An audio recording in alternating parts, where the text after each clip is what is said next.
नमस्कार दोस्तों, स्वागत है आप सभी का नितेश तिवारी ई लर्निंग में। यदि आप हमारे चैनल पे नए हैं तो सब्सक्राइब कीजिए और बेल आइकॉन को प्रेस कीजिए ताकि आपको सबसे पहले नोटिफिकेशन मिल सके। हम चैप्टर फर्स्ट कर रहे थे ईंटें, मनके तथा अस्थियां। अब उसमें हमारा नेक्स्ट क्वेश्चन जो बनता है वो है जॉन मार्शल कौन थे तथा वह भारतीय इतिहास में एक व्यापक परिवर्तन किस प्रकार लाए। जो जॉन मार्शल थे उन्होंने भारतीय इतिहास में किस प्रकार से परिवर्तन लाया उसको हम जानेंगे। तो जॉन मार्शल जो थे वो भारतीय पुरातात्विक सर्वेक्षण के डायरेक्टर जनरल थे, यानी वो भी क्या थे, एक डायरेक्टर जनरल थे भारतीय पुरातात्विक के। तो इन्होंने व्यापक परिवर्तन किस प्रकार लाया उसके 5 पॉइंट मैं आपके साथ साझा करूंगी। तो पहला पॉइंट है, जॉन मार्शल भारत में कार्य करने वाले पहले पेशेवर पुरातात्विक थे। जो जॉन मार्शल थे वो पहले पेशेवर, यानी कि मतलब एक होता है ना कि उस काम में आप बिल्कुल निपुण होते हैं। पेशेवर यानी कि उस काम को पहले भी कर चुके होंगे आप, उनकी उसमें रुचि हो। तो जो जॉन मार्शल थे उनकी क्या थी, पुरातात्विक चीजों में क्या थी, रुचि थी। तो वो पहले ऐसे व्यक्ति थे।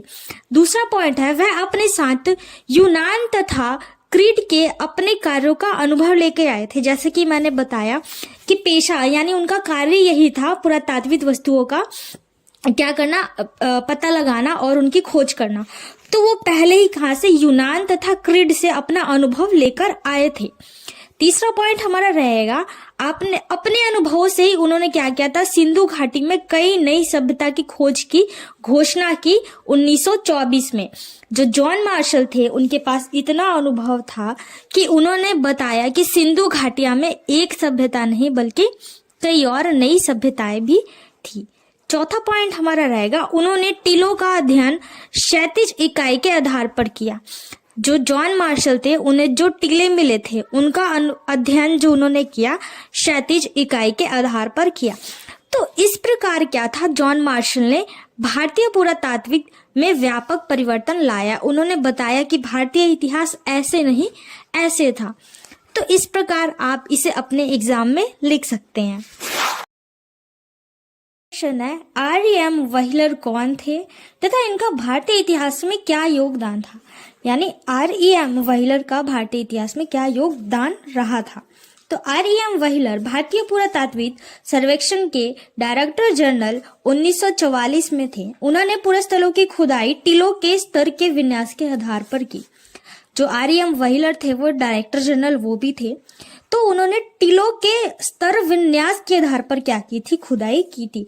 ये उनकी विशेषता थी। दूसरा पॉइंट है, व्हीलर ने पहचाना कि एक समान क्षैतिज इकाइयों के आधार पर खुदाई की बजाय टीलों के स्तर विन्यास का अनुसरण करना आवश्यक है।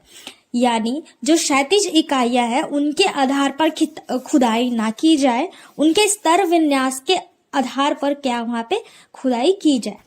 तीसरा पॉइंट है, व्हीलर सेना के पूर्व ब्रिगेडियर के रूप में उन्होंने पुरातात्विक की पद्धतियों में एक सैनिक परिशुद्धता का समावेश भी किया।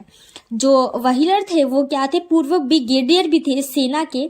तो इसके साथ उन्होंने क्या किया, पुरातात्विक जो पद्धतियां थी उनका भी परिशुद्धता किया, यानी उसमें शुद्धता लाई और उसका समावेश किया।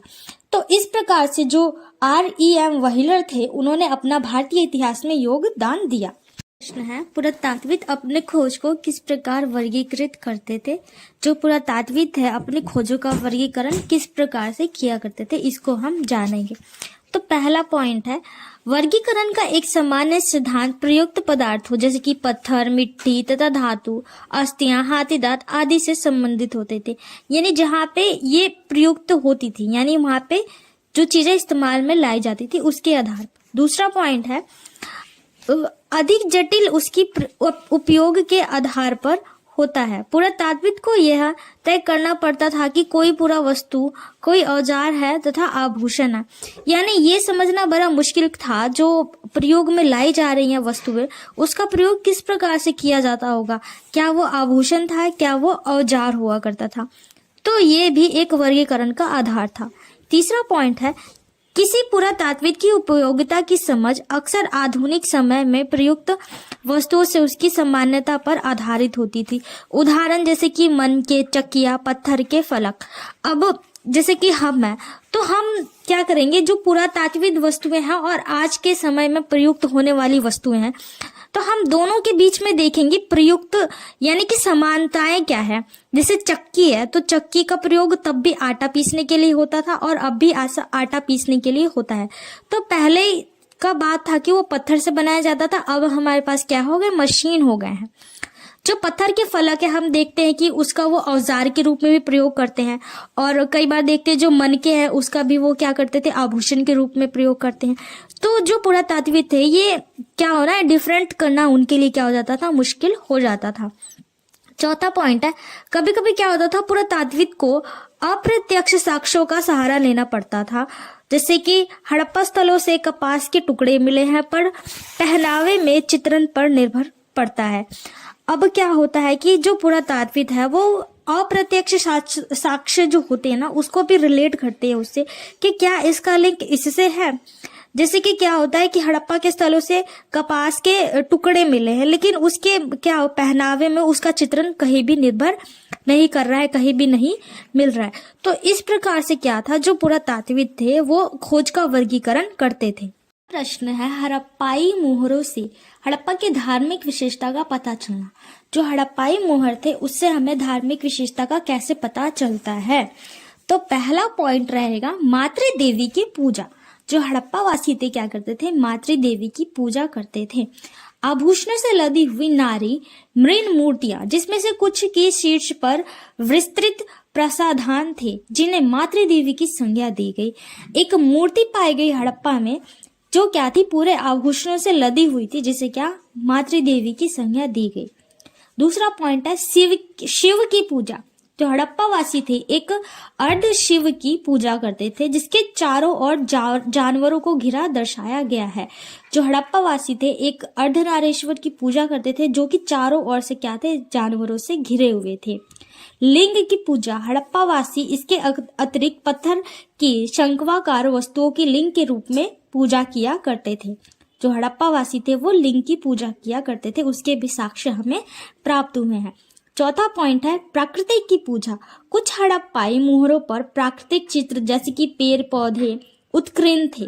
इससे पता चलता है कि वो प्रकृति की भी पूजा किया करते थे।